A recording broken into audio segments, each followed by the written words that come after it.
York, a city of 8 million people, 5 boroughs, and an energy unlike anywhere else on Earth. From its dazzling skyline to its crowded streets, from the bright lights of Broadway to the towers of Wall Street, New York feels alive, almost like a living, breathing organism. But what's truly incredible is that just 400 years ago, none of this existed.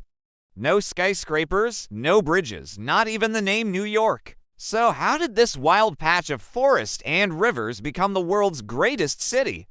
Long before the noise of traffic and the glow of neon lights, the land we now call New York was home to the Lenape people.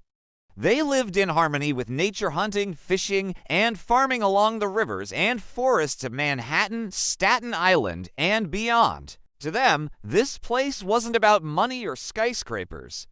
It was about balance, community, and a deep connection to the land. But that would all change with the arrival of the Europeans. In 1524, an Italian explorer named Giovanni da Verrazzano sailed into New York Harbor under the French flag, becoming the first European to ever see it. Nearly a century later, another explorer, Henry Hudson, searching for a passage to Asia, sailed up a river so grand it would one day bear his name, the Hudson River. What Hudson found wasn't gold, but something far more valuable: opportunity. And soon, the Dutch arrived to claim this land for trade. In 1625, the Dutch built Fort Amsterdam at the southern tip of Manhattan. Around it, a small settlement grew, and they called it New Amsterdam.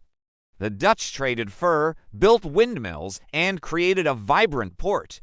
And in 1626, Governor Peter Minuit famously bought the island of Manhattan from the local Lenape for goods worth about $1,000 in today's money. It wasn't the skyscraper deal we might imagine today, but it was the beginning of one of the most valuable cities in history.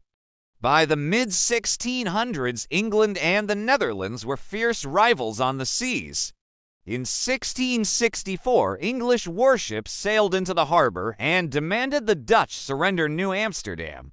Outnumbered and unprepared, Governor Peter Stuyvesant had no choice but to give in. The city was immediately renamed New York in honor of the Duke of York. From that moment, a new chapter began, one that would shape the city's destiny for centuries to come.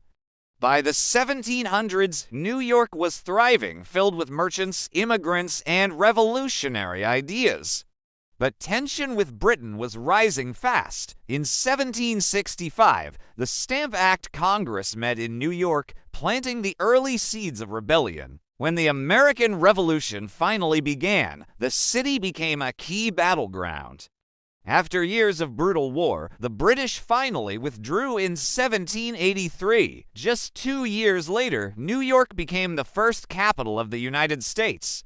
It was right here, on Wall Street in 1789, that George Washington took his oath as the first president. The 1800s were New York's era of incredible transformation. The Erie Canal, completed in 1825, connected the Great Lakes to the Atlantic Ocean and turned New York into America's busiest port. Immigrants poured in from Ireland, Italy, Germany, and beyond, with millions passing through Ellis Island, chasing the dream of a better life. By mid-century, the city's population exploded from 60,000 to over 500,000. New York became a true melting pot, noisy, crowded, chaotic, and brimming with opportunity. But life wasn't easy for everyone. The crowded tenements on the Lower East Side were breeding grounds for poverty and disease. Gangs roamed neighborhoods like the Five Points, and in 1863, the city erupted in violence during the draft riots, when working-class anger turned the streets into chaos. Still, even amidst the hardship, the city pushed forward, building, growing, and always dreaming. By the late 1800s, New York began to truly shine. Central Park opened, offering a green oasis in a city of stone. Broadway theaters dazzled audiences with music and light. The Metropolitan Museum of Art, Carnegie Hall, and the New York Public Library became symbols of a rising cultural capital. And above all, a new icon arrived: The Statue of Liberty, gifted by France in 1886. She stood as a beacon to millions arriving from across the world, whispering, "Welcome to America." As the 20th century dawned, New York was simply unstoppable. The subway opened in 1904, connecting the boroughs underground. Steel giants like the Woolworth, Chrysler, and Empire State Buildings pierced the sky. Bridges like the Brooklyn and Manhattan linked the city together.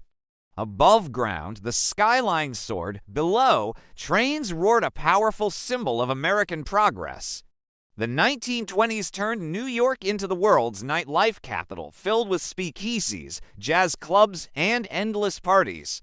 But when the stock market crashed in 1929, the music stopped. Banks failed, people lost everything, and shantytowns even filled Central Park. Yet even in despair, the city refused to die.